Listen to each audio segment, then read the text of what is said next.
There's something terrifying about the things we can't control, about the moments when our body moves without us, when the line between waking and dreaming blurs. This is the story of Alex, a man who became a prisoner of his own mind.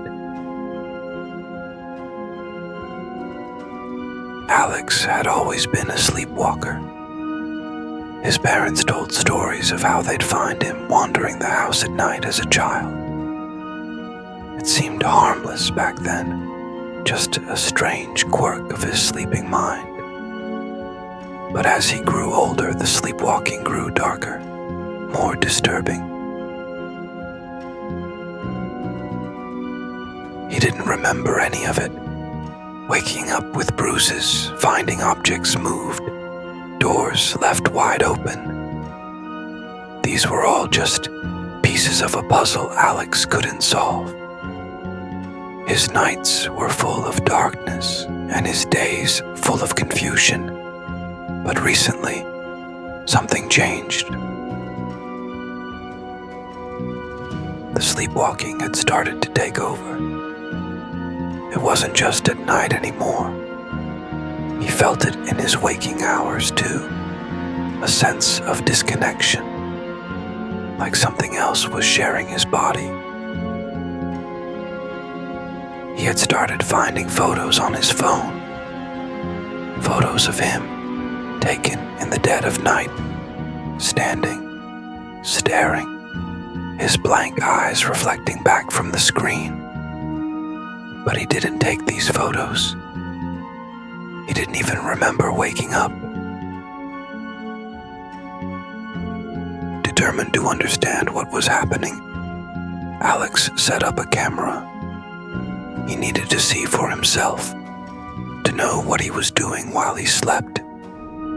But what he discovered was far worse than anything he could have imagined.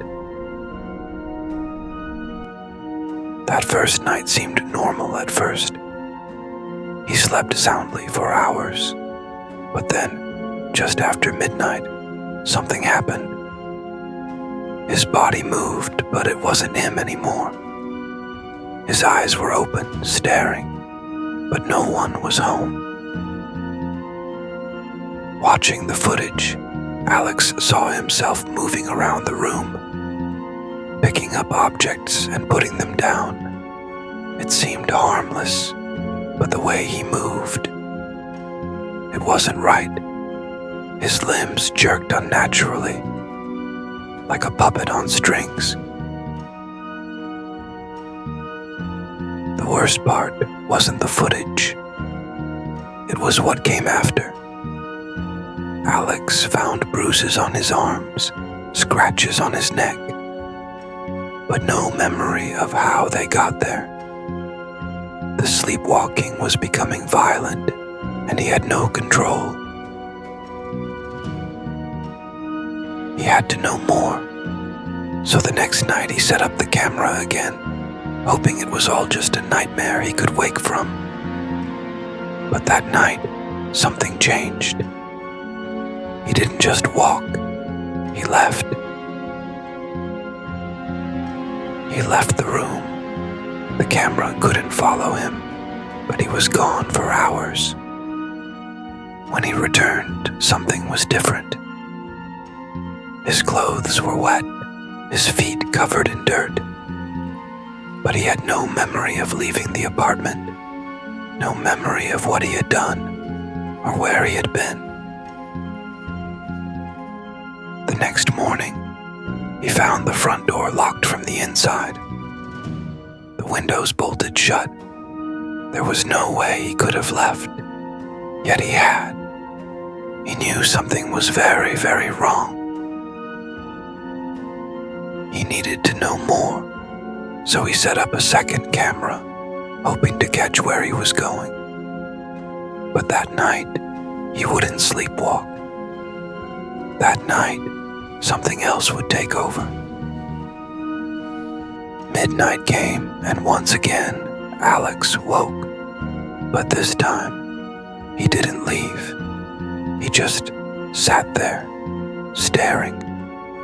His his eyes wide open, focused on the camera as if he knew it was watching him. He raised his hand and pointed toward the hallway camera, as though he knew exactly where it was, as though something inside him was aware. The next morning, Alex watched the footage, and for the first time, he felt true fear. Something was inside him, something that watched him, controlled him while he slept, and it was getting stronger. What would you do if you couldn't trust yourself? If your body became a stranger in the night and something darker took over? For Alex, there's no waking from this nightmare. The sleepwalker is always watching.